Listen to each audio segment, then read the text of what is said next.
I heard about God. I heard about stuff in church, heard about stuff from people, but God always felt like the grandfather who on a good day would flip you a quarter, and on the bad day, he'd just flip you off. I'm like, I thought that's how God was. I was like, yeah, he's just like a real weird old man that don't like you some days, and some days you do. And he said, no, God wants a relationship with you. And that, I mean, bro, I tell everybody at that moment, I really believe the gift of faith was given.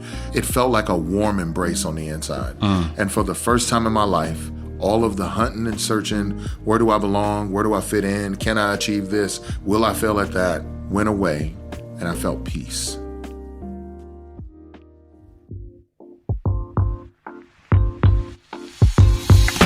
This is Where You From, a podcast for those who believe it's important to stop and listen before we speak. Join us as we ask another Christian thought leader where you're from and discover how their life experiences and expertise, even if we may disagree with something they say, offer us an important perspective that's worth thinking about. Welcome to Where You're From. I'm Russell Berry. We're all looking for a place to belong. Our clubs, cliques, crews, and all the different social media outlets promise to give us that sense of belonging with the hope that we might find our place and our people. Today, I'm talking to Reach Records hip-hop artist Tedashii, who often found himself struggling to find his people. Were they the cowboys roping at the rodeo or the MCs rapping at the school cafeteria? Did feeling left out come from being Black or Samoan? Was he meant to be a band nerd or a football jock? Join me as we find out just how Tedashii found his people and his place on Where You're From. My man Tedashii, where you from? Wow, where am I from? Well, I am from the great state of Texas. I was born in Lufkin, Texas, raised right outside of Houston, and eventually moved to Houston. So most people think I'm from Houston. Got it. Now that right outside of Houston, that carries with it some implications too. Yeah, totally. Yeah, tell us about some of what that culture looks like. You know, Texas is a very, it's a southern state. Therefore, it is a country place. Houston in and of itself is country, even though it's a city, it's a country city. But I grew up in the country. So I grew up outside of Houston for many years of my life till I moved there. But there are experiences you have when you live in a country town that you don't have in other places, namely your proximity to certain livestock that you would not engage otherwise. Yes. I had a 10-gallon hat. Yes. You know, I grew up around rodeos. Yes. Like, that was my thing. I was like, yo, I'm going to go to rodeos. And like, it was a part of the culture. Wow. I love culture, so I'm like, this is what we're going to do. So I just dove in head first, bro. Wow. So you almost went from J's to cowboy boots. That's it. I mean, for real. Like, I proudly grew up around rodeos and admiring cowboys. I was one of the kids who you had to chase a chicken and like they give you prize money if you catch it, and like, or like run down a calf and I'm roping the calf's legs, you get the prize money or what have you. But I grew up in that world, bro. I always been a person who loves culture. Yeah. And I didn't know it at the time, but I realize now any activity that stems from a culture, I want to learn that culture. My senior year in high school, I had a project. I had to raise 2 sheep and a goat.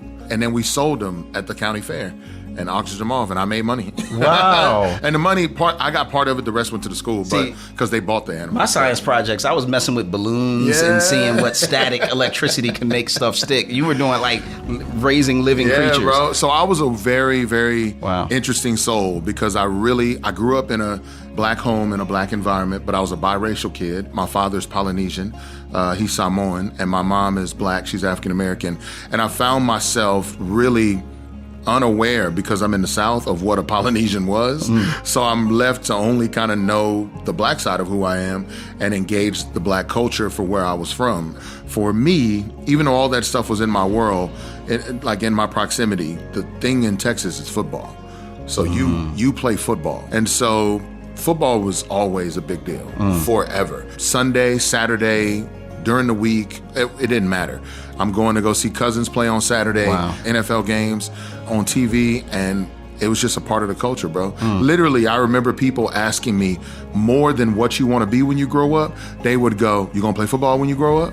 You gonna play football when you grow up? It was a common question. Right. So it didn't make sense in my mind to pursue anything else other than football. So you mentioned briefly that you were more inundated in the black side of your family. You mentioned your dad is Samoan. What was that relationship like? Up until I was 19, there was no relationship. Wow. My mom and my dad were in the military. They dated for a while, but were never married. He got shipped to Germany, and then she went back to Texas. But while she went back to Texas, found out she was pregnant. So they just lost touch. And distance, time separated them more. Pretty soon, I'm here on the world, and I don't know who he is. I know nothing about him except what she's told me. And she never spoke negative of him at all. It's just we don't know him. Wow. So I was raised under the idea that you don't miss what you never had. So it's like, man, look, I would love to have that mansion, but you don't miss what you never had. So keep it moving. Appreciate what you do have. Yeah. And so I grew up appreciating what I had. Like, man, my mom is here. I got a sister from my mom. Right now I got a stepdad that's here. So whatever. Okay, we're going to get back to that. All right, I'm going to pause on that because I want to go back. First of all, what is the name Tedashii? Because it's a unique name. You're the only Tedashii I know.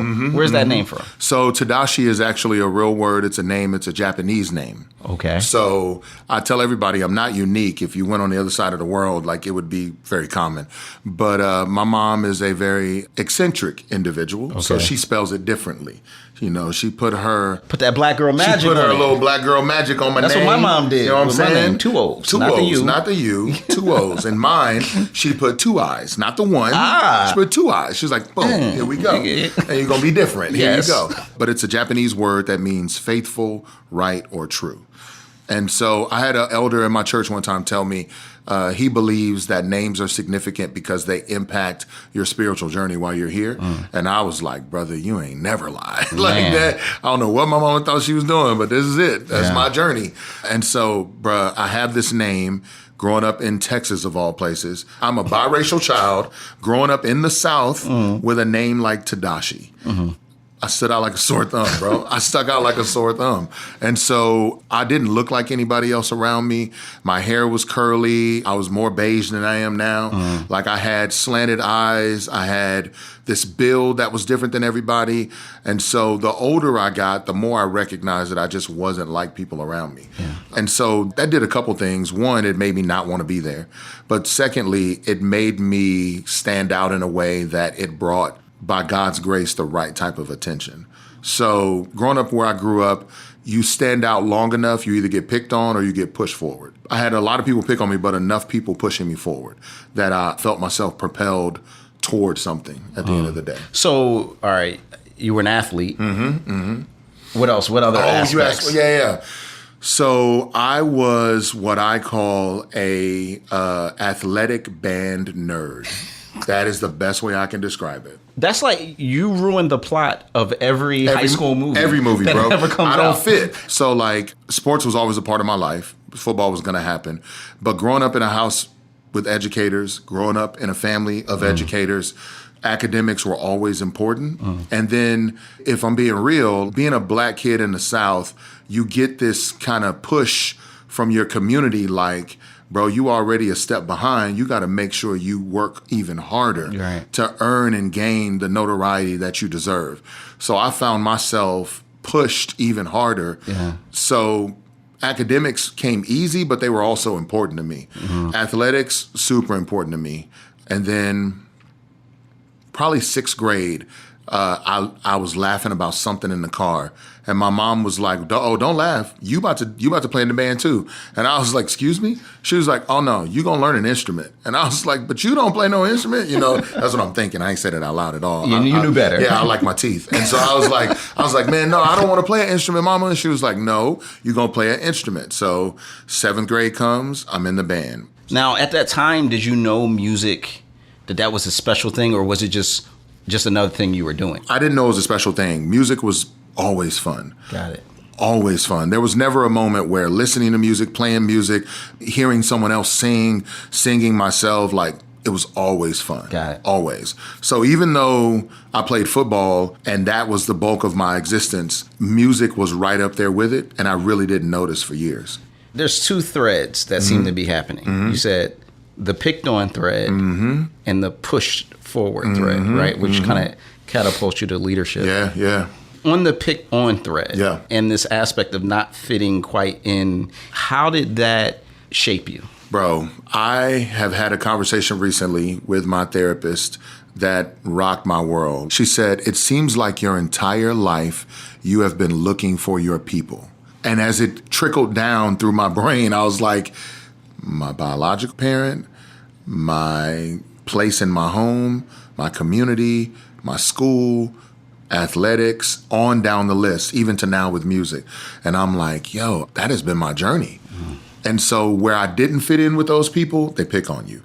Where I was impressive to other groups, they pushed you. I had a teacher, Miss Martinez, white lady who was fresh out of college, and she was the powerful voice God used to push me in ways out of my shell that I was existing in. Like, oh, I got this shell to be protected and make sure that I'm safe out here. And here she comes along and she's like, if you keep living for the people pulling you back, you'll never go forward. But there's so much ahead of you, you got to go after. And I didn't know it at the time, but she was a Christian. So when she saw this young kid who was promising and yet unwilling to pursue that, she showed up and just started pushing and pushing. And so, man, she's the person who I credit with so much of what I've been able to experience in life. Gotcha. And by the way, thank you for sharing about therapy. I've also found it super helpful. And I think we need to really, anytime we can, diminish the stigma that people kind of associate with mental health. Very much so, bro. So apart from the revelation recently of that sense of yearning of finding your people, how did it manifest itself in the moment? Like, do you remember pain points in high school? Yeah. One of the main things that stands out, which I think people will relate to, is not having my father involved in certain things.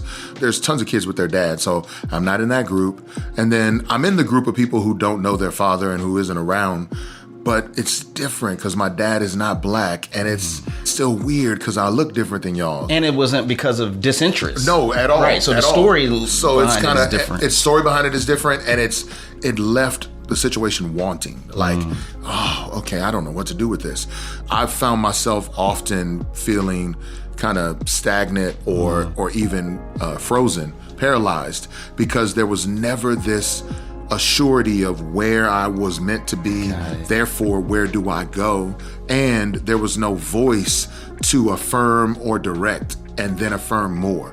So I'm left kind of going, I guess I'm just gonna figure this out on my own. But how do you live being not just biracial, but being me in this world that I exist in, where most people told me I was adopted and then laughed because they thought I didn't know it was a joke. I thought I was adopted forever.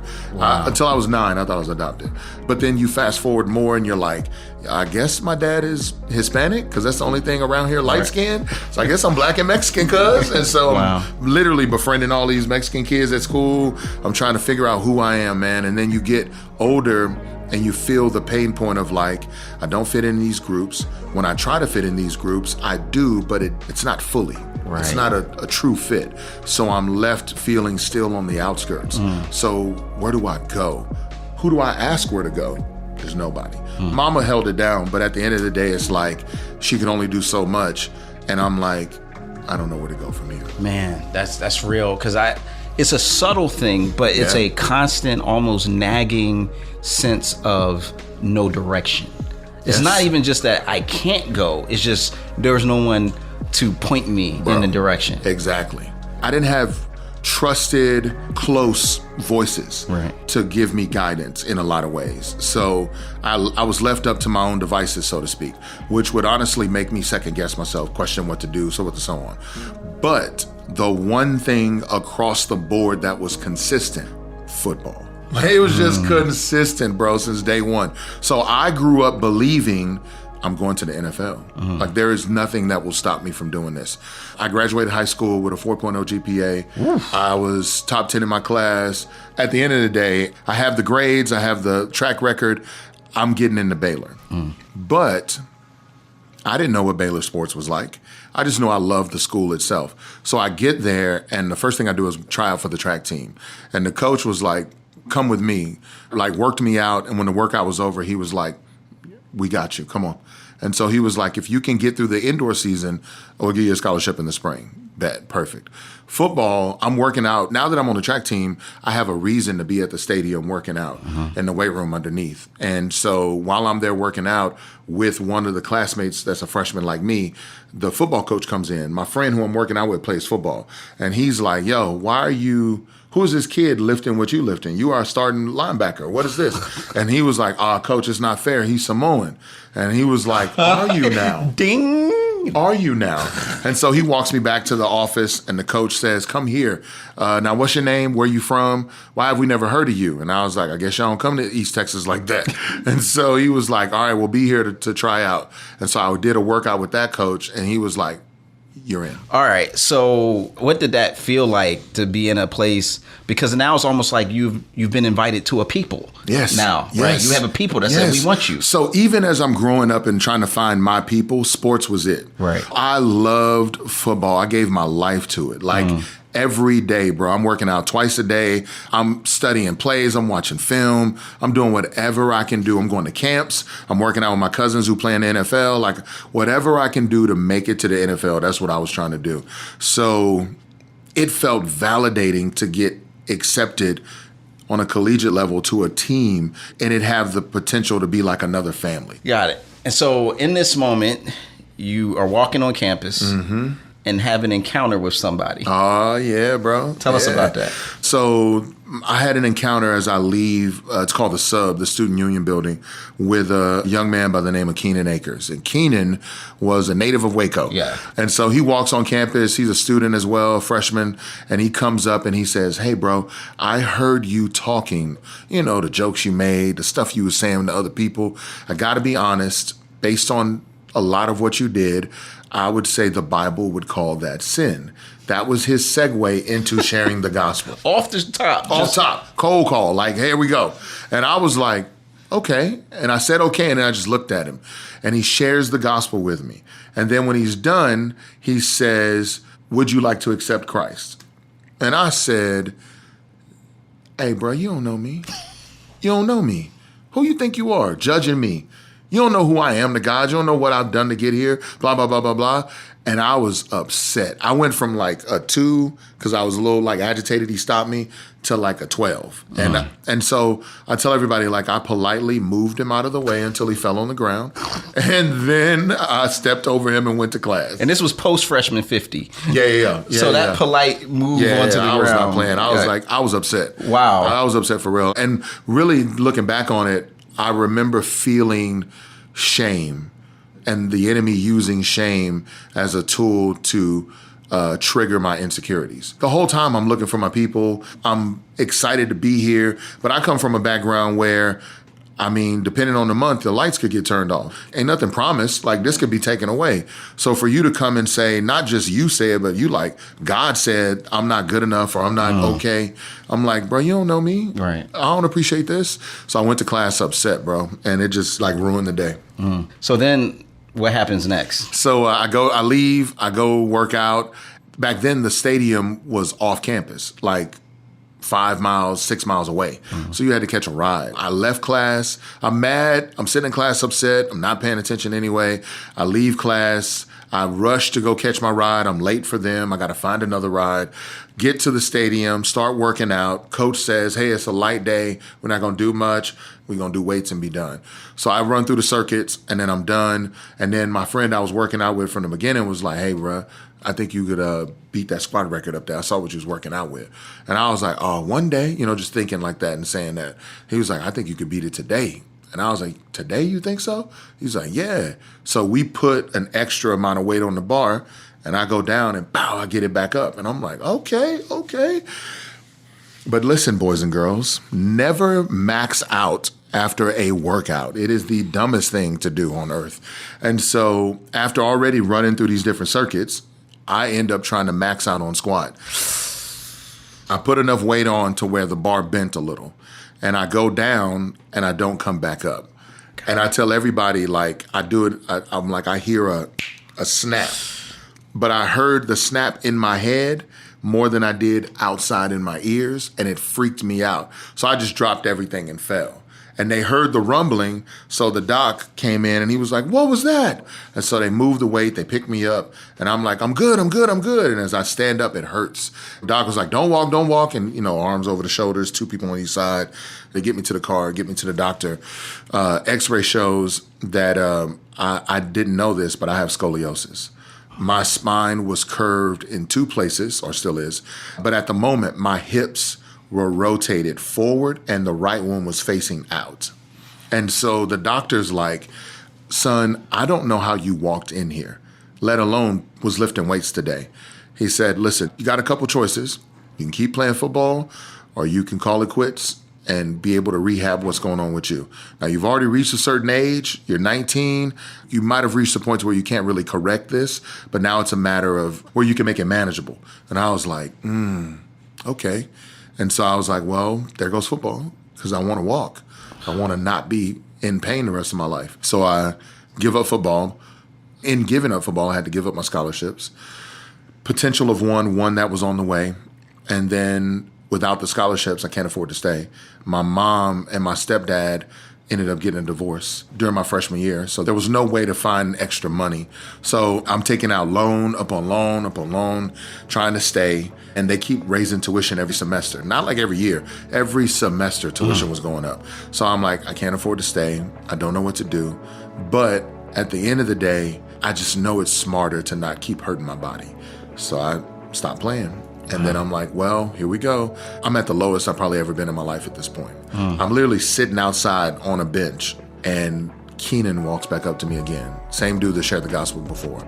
And he shares the gospel again, and this time I hear him. Wow. Like, I remember him sharing. But what was said different in the second moment or encounter, he said, God wants a relationship with you. I had never heard that before. I heard about God. I heard about stuff in church, heard about stuff from people, but God always felt like the grandfather who on a good day would flip you a quarter, and on the bad day, he'd just flip you off. I'm like, I thought that's how God was. I was like, yeah, he's just like a real weird old man that don't like you some days, and some days you do. And he said, no, God wants a relationship with you. And that, bro, I tell everybody at that moment, I really believe the gift of faith was given. It felt like a warm embrace on the inside.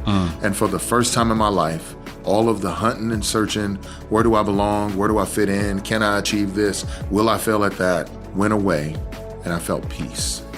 It was the weirdest thing. I was like, hey man, I want to be saved. And he was like, let's pray. And I prayed with him right there on campus, got up, walked to my dorm, and I remember sitting there like, what just happened? What just happened? Because it wasn't just like a social encounter. Right. Something supernatural happened. It consumed my mind for my whole evening. Like, I left, I went to go back to practice, to see people, went to rehab, came back, and I'm sitting there in my dorm room, and I got this NIV Bible he gave me.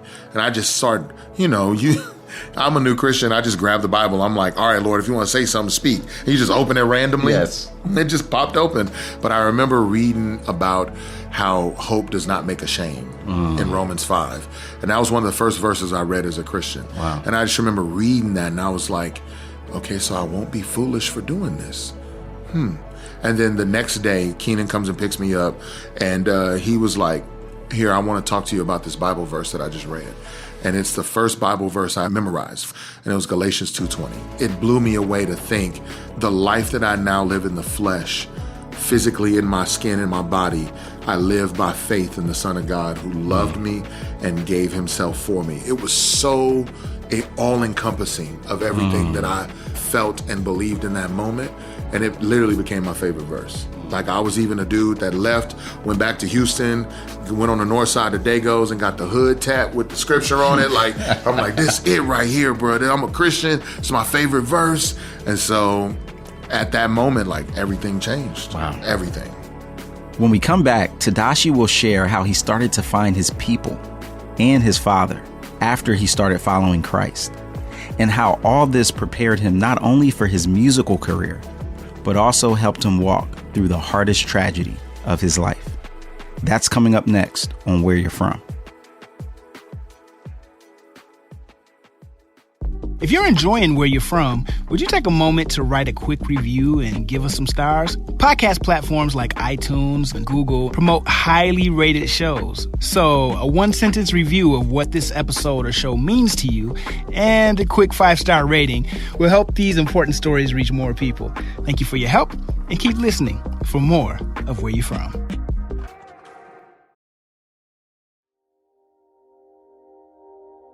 This episode is brought to you by smallgroups.com. Find everything you need to build, grow, and maintain a healthy, thriving small group ministry. Smallgroups.com equips you to develop your ministry model and train your leaders, to nurture spiritual growth in group members, to troubleshoot typical group problems, and also to avoid common pitfalls. Whatever your role in developing life-changing community, we have resources for you. Visit smallgroups.com today.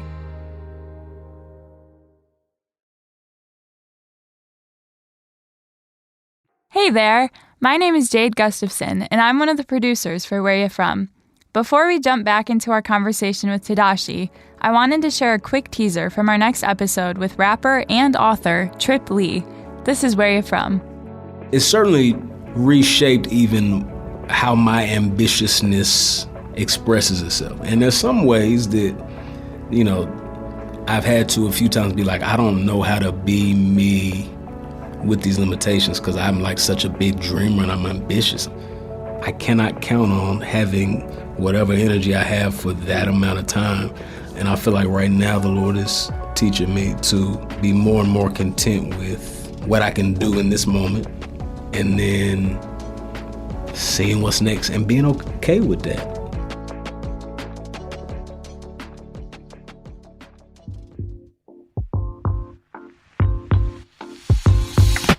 Welcome back to Where You're From. I'm Russell Berry, and in just a moment, we'll jump back into our conversation with Tedashii.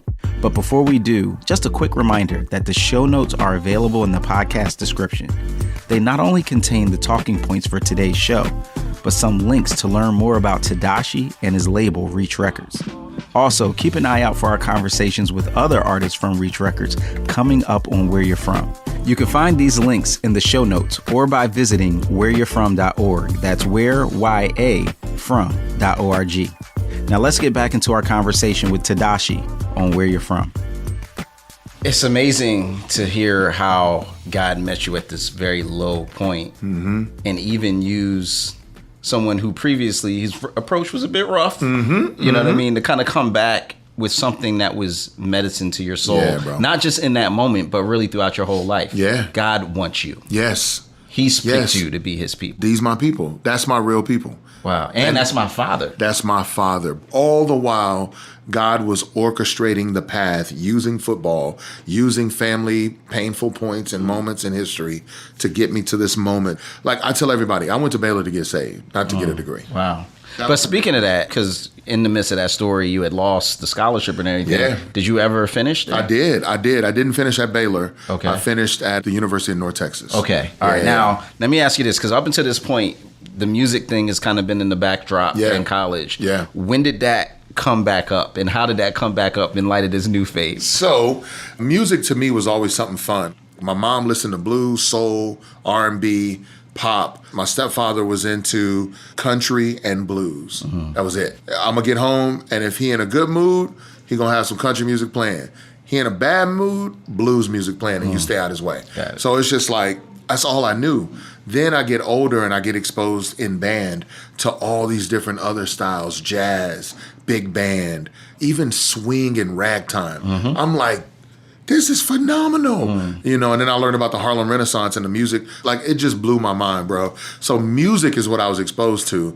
And so when I got saved in college, that's when I really got into gospel music and Christian music. Okay, so there was a certain talent show opportunity that you had. You did your research, didn't you? Yeah, I want to scoop over this. Tell us about the immediate. So Keenan says, all those freestyles you do in your room rapping, why don't you write some of those down and rap about God, though? And he said it like it was a dope idea. I was like he made it up. He made it up like it was going to be the most revolutionary thing ever. And I was like, write them. Nah, bro, I'm good. Nope, you can't get no girlfriend rapping about Jesus, bro. I'm good. And he's like, no, trust me, it'll be amazing, man. Promise you. I'm like, no. He pressed me for like 2 weeks. When I finally agreed, he said, good, because the AKA is doing a talent show and we gonna be in it. God. What? No. And the AKAs, Alpha, Kappa, Alpha, Sorority Incorporated. Sorority Incorporated. Yes. So they doing a talent show. They've invited every minority organization on campus. Not just black, every organization. Yeah. So there's going to be other Greek fraternity and sororities.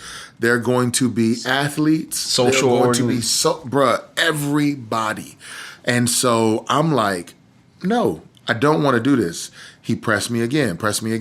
Finally, he convinced me I was good, and he convinced me that this would be a good moment for us. Sure. I write a song. I praise God I don't remember the lyrics of the song at all, because people would ask, and I can honestly say before God, I don't know it. Do you remember the title? But the title, though, bruh, was called, Are You Ready to Be Down with Christ Tonight? ? And there was a comma between Christ and tonight. Tonight. Are you ready to be down with Christ? Tonight? Like, are you? So the title tells you how bad the song was. Oh, it was so bad. Out of 7 contestants, we got 6th. Weren't good at all. So a dude on the track team with me grew up in church. He played keyboard, he played bass, all this. He makes a beat on his keyboard, and then we have to put a microphone up to the keyboard to let the beat go through the system. Meanwhile, while someone's holding the mic down to it, because there's no boom stand for the mic, somebody holding the mic, he playing the keys, and meanwhile, he's also recorded a track with a bass that he's playing with a radio next to it. So the microphone is catching the keyboard music and the radio bass recording. And then my dude Keenan is singing, because he can sing. He's singing the chorus and I'm rapping. This is, late 90s in hip hop. Every song had 3 verses. Yes.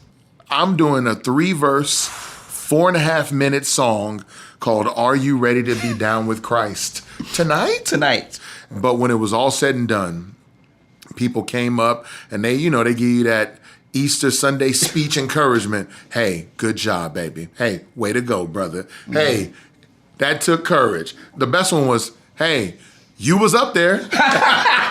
hey, you was up there, brother. I was like, Statement of fact. You did that. I was like, whoa. I said, it was that bad, wasn't it? And I looked at Keenan and I was like, bro, what did you do to me? And I went to my dorm embarrassed, upset. My friends teasing me while we get back to the dorm room. I'm like, whatever, man. All right, cool. 2, maybe 3 weeks later, I get a knock on my apartment door. Who is it? And my man, Bron, knocks on the door. He said, man, I opened the door. I said, yo, what's up? Now, he played football for the school. We not friends. We don't talk. I don't even know why you're here. Matter of fact, I'm actually terrified a little bit because you like a thug for real. Like, look, bro, he walked in, he sat down. I said, yo, I can get you something to drink. You don't know what to do. I'm being nervous. Like, hey, would you like a beverage? How can I help you? And he says, I see the talk. And he broke. And I was like, oh my, what is going on right now, Lord? And he said, man, let me tell you, bro, I'm facing a drug charge, a gun possession charge, my girl pregnant, my folks cut me off. I have nothing. When I lose this scholarship, I'm going to jail. I need help. I said, what? Meanwhile, in my mind, I'm like, what about me told you I would know what to do with this? Like, I just got lawyers, like, ready on deck. Like, well, I know a good bail bondsman, bro. I can help you out. I said, why you want to talk to me? He said, man, I saw you at that talent show. And I said, man, anybody who would get up and do something like that, they must really love their God. And when he said that, it hit me. I was like, oh, you serious? And so I prayed with him. I shared the gospel with him. I talked to him about what I knew from scripture. And then I told him about my experiences with the legal system. And then after that, he left. And like, he didn't come back to school in 2 weeks. Like 2 weeks later, he was gone. I never seen him again. And so I told Keenan about it. And he said, it worked. I said, what are you talking about? He said, I only wanted you to do the talent show because it would bring distinction. Now everybody doesn't know you as the party guy or the football guy or the crazy guy. They know you as the Christian. And I was like, that's diabolical. What? How did you know this? Wow. But he knew early on, like, it's not enough that you get to run around and share the gospel with your friends. They can reject that. But when you make public stances, it draws a line in the sand. People are either going to say, oh, this dude is real, I don't want anything to do with that, or I do, or you know what, he probably still playing games and we don't know. So I stood up in front of everyone who had social collateral in my world and announced to them through one of the worst songs ever written, I was a Christian. Wow. And I love Jesus, and I meant it. So Keenan says, hey, I think it'd be good for you to reach out to your pops. Remember, you could share the gospel with him. And I was like, yeah, well, I could, bro. That'd be dope. So I, through a service that looks for people called 1-800-US-SEARCH, I used their service. The woman I called at the service, she said, now, why you want to find your father? What you trying to do? And I was like, is this a part of the service? Like, what is she doing? And so through the conversation, we get further in, and she says, well, just so you know, because I tell her my whole story, testimony, whatever. She said, well, just so you know, I'm a Christian too. She says, I'm going to pay for this for you. She said, I'm going to pray for you. She said, you're my first call at work today. I feel like God did this on purpose. So I'm going to pay for it. You in college, save your money. Look, I didn't even know it cost money. So she pays for it.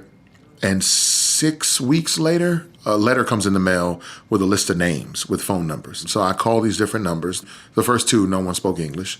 The second one, the man didn't speak English, but the wife did. Come to find out, that was my dad's brother. It was my uncle. She says, okay, I don't know you, but if anyone knows what you're talking about, it'll be Lepe, your dad's sister.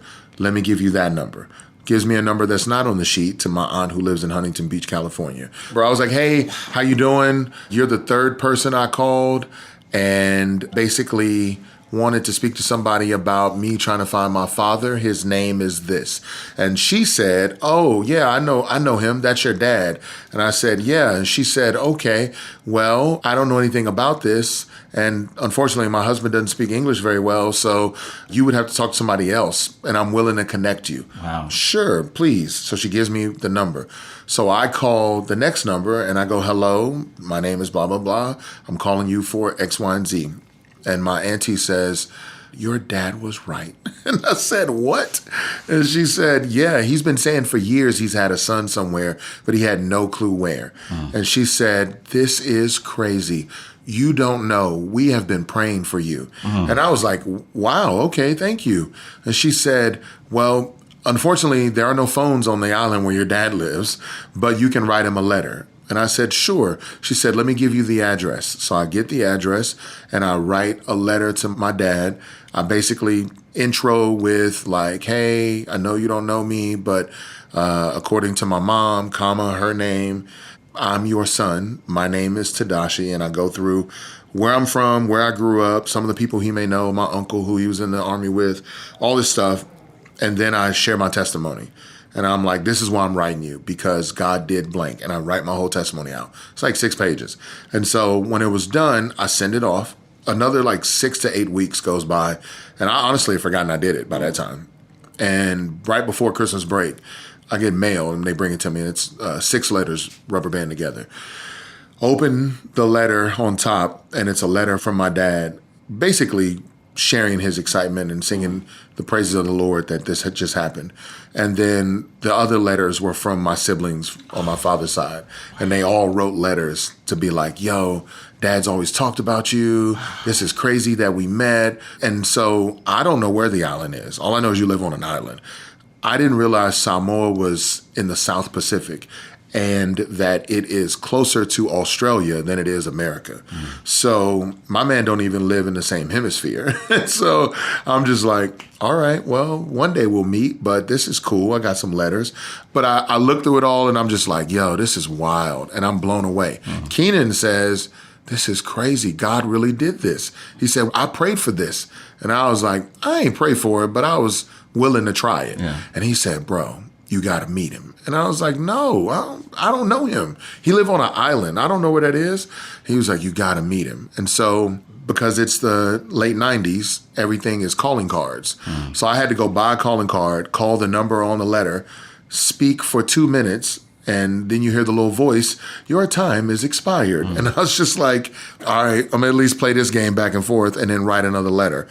Well, probably 3 or 4 months later, phone lines were installed on his island and 2 houses had phones. And he calls me on that phone from the number, told me what time to be there in the letter. So I'm waiting. I get the call and we talk for about 10 minutes maybe, enough time for him to tell me that he's going to send me a ticket to come see him for spring break. So spring break comes around, he sends me a ticket and I fly from Texas to California, California to Hawaii, Hawaii to Samoa. I've been traveling all day. I get there, I land, and I walked off that plane. It was insane, bro, to walk in a space and everybody looked like you. It was the weirdest feeling on earth. I've never had that. I was blown away.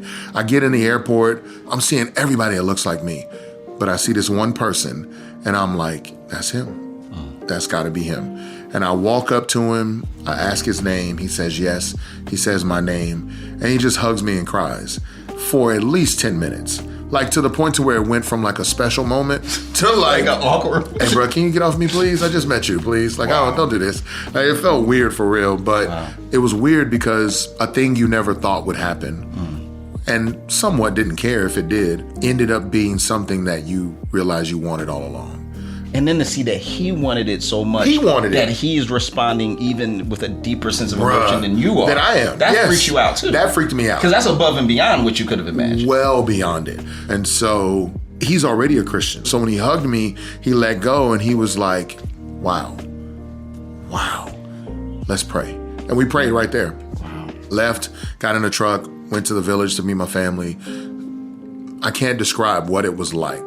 The horror, the fear, the insecurity, the joy, the excitement, the anticipation, all of it there waiting to boil over into something significant, bro. It was insane. And then in Samoan culture, festivals and parties are a big deal. In Samoan, it's called a fia fia. So fia fia is their idea of like a luau. And so my dad threw this big party for my birthday, invited the whole village. 60 people in the village, but the entire village came. All of them brought me gifts. Everybody cooked. In Hawaii, they put a hog on a spigot, spin it. Yeah. In Samoa, they dig a hole in the ground and they create an underground oven. And so they cooked the hog that way. And I'm basically, literally my dad met me, engaged me, prayed with me, spoke to me a few times, and then pretended like I was already there and threw me into everything. Hey, we need a hog. Go catch one with your brothers. So praise God for my background in rodeo. I know, for real. No, I'm for real. It was full circle. So I go wild boar hunting on the island with my brother with just a knife. It was the most surreal thing ever. But I leave, I go back home, I have this experience. And then to this day now, he's in my life. We have a relationship, and my man is a sincere believer. And one of the examples I have when it comes to how to persevere in faith, because he's a man who his first wife passed away from breast cancer, and then 2 of my sisters have passed away. And so he knows what it means as a husband and a father to suffer through loss. And I'm just like, all right, Pops, how'd you do this? Tell me what you did. And so what already felt like a closeness because of blood and because of faith and experience now even more so feels like a bond. Wow. And speaking of that sense of loss as a husband and a father, that's something else that has been a part of your story. Very much so, bro. Very much so. Fast forward in the story from meeting my dad, Baylor, all this other stuff. Like I said, I moved to Denton, moved to Dallas from Houston. That's where I met Lecrae. That's where I met Shobaraka, BJ, Dahadi, all these different people. How did you meet Lecrae and the rest of the crew? So I meet Lecrae and Show, and we're just rapping for fun. Friends, doing music. Now, I didn't know this at the time when I met him. Cray was always like, yo, I want to do hip hop. I've been wanting to do it forever. I'm going to be Diddy one day. Like, that's his thing. Show was like, yo, I've been rapping forever. Like, this is what I do. I thought it was fun. In my mind, I was like, it's just like anything else. If you just try hard enough, I guess you could do it. They would say, no, God has graced you with talent in multiple things. Don't downplay that. Like, not everyone can just do this. I, on the other hand, was like, everybody can rap. What y'all talking about? Like, it's just fun. Watch this. And, so we quickly jumped into like a friendship because of our faith, the ministry we was part of, the school we went to, and furthermore, I think because of the love we all had for music. And I think that love drew us even closer together. So we started doing hip hop, and I mean, we was doing Christian hip hop really off the strength of like it being an extension of who we were already in our college ministry and the passion we had to do music regardless. Like, it was just there. Fast forward, us doing music in the way that we've done it, the capacity to which we've been able to do it, I ain't had no plan for that. So everybody had their relationship to music and hip hop, and they were able to do certain things. Right. I was a person who really loved being a wordsmith, and I loved a certain style being from the South. Midwest South, there's always been this relationship where fast rap, speed was always a thing. Right. I wanted to do that. I just was like out here doing it, having fun, and I recognized to be able to rap that fast wasn't common. To be able to do it with a level of intentionality with the vocabulary that I liked to use wasn't common. There was this brashness, this boldness, this abruptness that I entered in with that I don't think was common in our space. And so all those things combined, it garnered a level of attention. But what people also said, and which I didn't know at the time, they were like, you have a voice that commands the room. Yes. I didn't know this. I just thought, I like doing it. People listen. I don't know. So fast forward, while I'm rapping with these different friends, I recognize there are certain things that they do well that I celebrate. And yet there are things that I enjoy doing that on my most arrogant day, I would still struggle to say I'm amazing at. But I feel like I'm good at this. Right. So let's go. Now, even though music had this special place in my heart, music to me took a backseat to ministry. Like I knew like, man, God saved my soul. I got to tell everybody about this. I just got to. And so the more I did music, the more the music became a part of an artistic side of me. Initially, the music was a means to an end. And now I think the music is both the thing that glorifies God and the way in which I choose to wield it is the thing that glorifies God. And so through all of that, I told myself, man, I just want to do this and be faithful to the Lord. And honestly, God, if I can travel and talk about you, I'll do it the rest of my life. That was a prayer I had in 2004. 2005, I start working on music. 2006, I put out my first album. I put out my album in the fall. That summer, I had 27 concerts in 1 month, and I had no album out. Wow. Like multiple requests, but 27 bookings. And I was like, why, God? What are you doing? So I sat with my wife, Danielle. We talked, we prayed, and I was like, I'll give it a year. Let's see what happens. And that was 14 years ago. Wow. So, yeah, and I mean, would you say Dum Dum was one of the heights of that experience in terms of... Yes. So I have a song called Dum Dum on the Blacklight album. I tell everybody, Kingdom People opened the door. Right. Identity Crisis gave me a career. Blacklight solidified that career. And one of the biggest songs on there, and really probably the biggest song of my career, is this song called Dum Dum. Now, I didn't see it that way.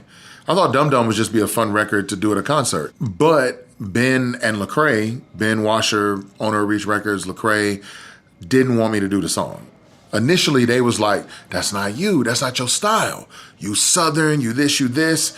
And I said, granted, I have been doing Southern hip hop. However, I grew up loving all kinds of music.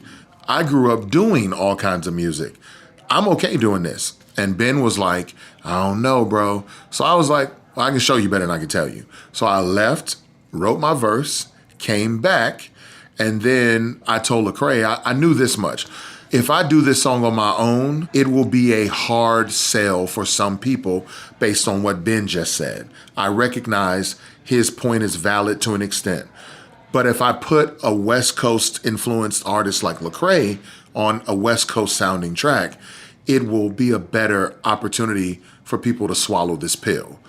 So I was like, Craig, you want to do it with me? And he was like, you killed your verse. I can't deny it. Like, let's do it.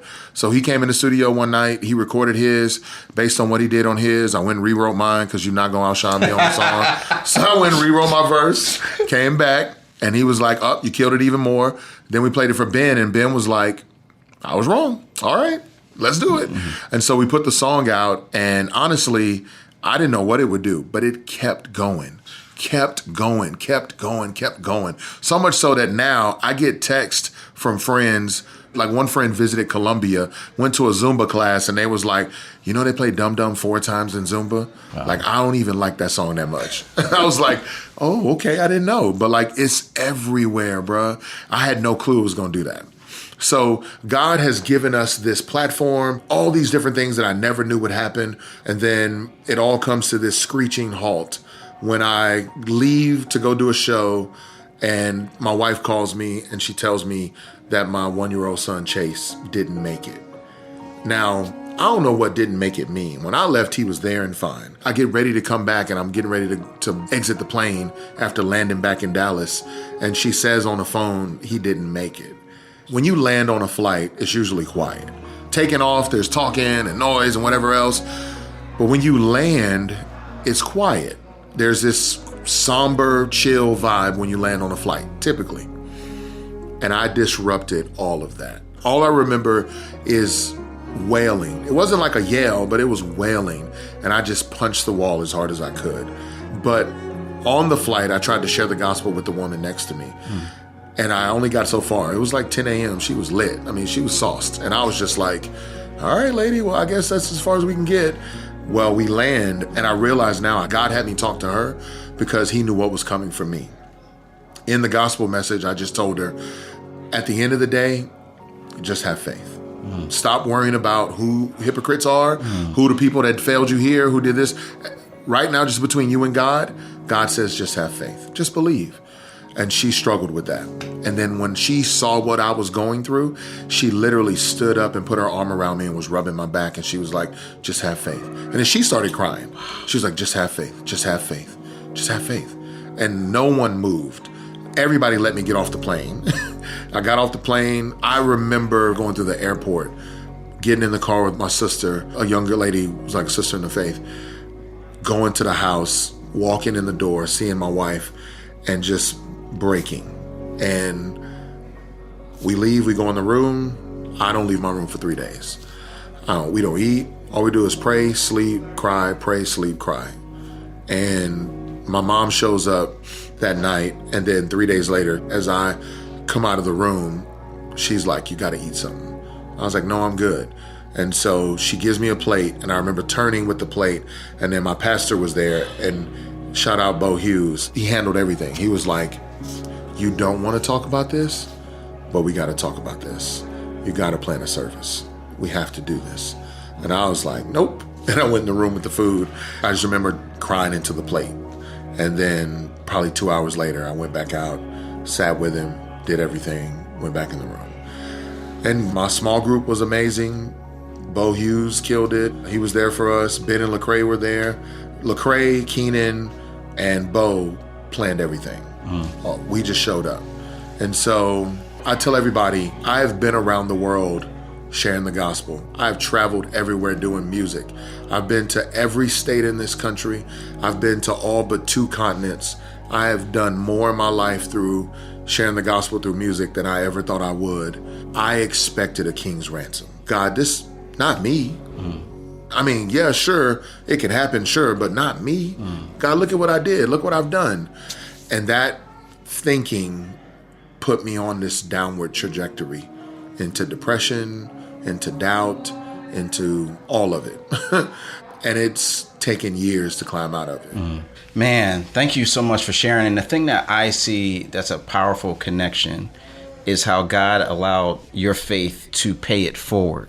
All the steps along the way, this conversation with Keenan, you know, at your lowest point in your injury, which leads him to encourage you to reach out to your father, a man that is also acquainted with grief, finding your family, your community, your people, and then at your greatest moment of need, that all of those people in the community being there for you. Yeah, bro. That to me is a very powerful picture of what God intended the entire time I was looking for a place to belong. And I tell people now, I feel like that's been the journey. I'm not going to say the answer is like, everybody's your people. Like, I'm not going to say that. But like different seasons, God provides groups that I now belong to. I'm still a proud band nerd athlete. Like, I'm still proud of that. at the end of the day, I'm also a part of this other group of people who know what it means to suffer in that way. I went to a church service in Irving. It was basically a tree ornament service. You order an ornament early online when you register for the event, and they create one. It has your loved one's name that you lost, their birth date, and what me and my wife call their glory day, and you hang it on the tree. And they walk around and say their names.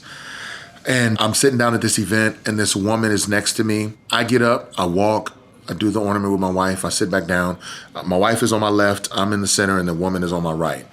And then she gets up, and she walks, and she comes back and sits down. I see her, but it's a somber moment, and we're definitely reflecting on life and just everything. And it's fresh. This just happened to us. And this woman sits down, and she starts bawling, and she falls on my shoulder. Pretty soon, she's like on my chest. I'm definitely compassionate and consoling. And at the same time, I'm looking at Danielle like, what do? I don't know what to do. And she says, just wait. And so I find a handkerchief, give it to her. She wipes her eyes, and she says, I know I'm gonna cry. She said, thank you. I'm sorry I did that, but this day was more necessary than I realized. I go, oh. She said, that's the first time, I can't even get it out. She said, that's the first time someone has said my son's name out loud besides my own voice in 30 years. I cry for her. I cry for that moment. I'm like, oh my Lord. To your kids, whenever you leave here, you'll forever be significant. But nobody says your name no more? Like nobody? So it wrecked me. It still wrecks me. So I said, what's his name? She said, Brian. And I was like, praise God for Brian. Every time I say it, I'll think of you. She was like, thank you. She cried. We cried. She hugged me. And then I said, I don't want that to ever be Chase. So I'm going to say his name all the time. And whoever wants to talk about it can talk. So the one thing I want to help people understand is tears, grief, in my opinion, is love persisting. So to ignore what is causing the tears says more about your insecurities than it does the person. So talk about it in a kind way with understanding. But I'm like, I'll talk about Chase in a heartbeat. It don't matter. We can talk about it. And I know it's weird and new for people, but I do. And I'm like, we gonna talk about it. So I did a whole album called Below Paradise because I wanted to talk about it. I was like, that'll never be Chase. And I did a song called Chase because I'm like, they're going to say his name. It's just gonna happen. I will go chasing you, trust in you, hope in you, forever, forever. Oh. When I first held you, I cried. If I would have known a year later I wouldn't have you in this life, I would have never let you go, just held you close. One of the few things that really matter to me most. Seems unfair how life treats us down here. We grow attached to the very people that can disappear. I would do anything to have you back again. One more smile, just one more kiss, to hear you cry when you don't get your way. I never knew to cherish that, and now it seems too late. At least it feels that way. I'll never forget how I keep holding on until I see you again. You give and you take through it all.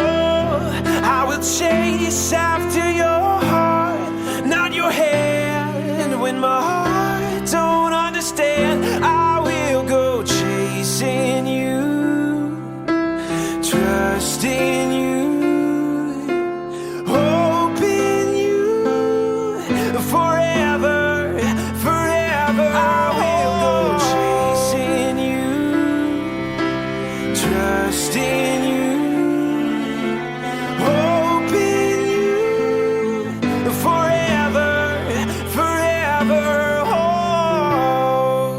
In the morning I would play with you. Your smile would be the only thing that helped me make it through. So many things I want to say to you, but I guess that heaven couldn't wait for you. I dreamed of a life that would last past mine. Now, when I wake up, I wish that I could stop time. He gives and takes away. What more can I say? I just trust and hope that he'll make everything okay. I know there's never been a day that he didn't love me. Even now it's hard to see, but he's there above me. And every time I think about it, I know you're with him. So I'll keep holding on till I see you again. You give and you take through it all.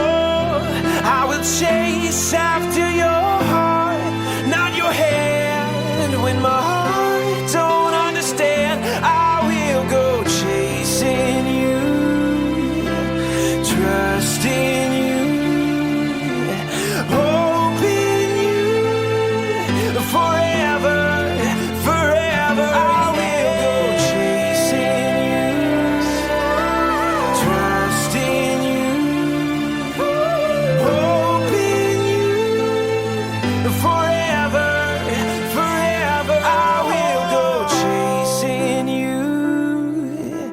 Trusting you, hoping you forever, forever. Oh. Where You're From is part of the Voices collection from Our Daily Bread Ministries.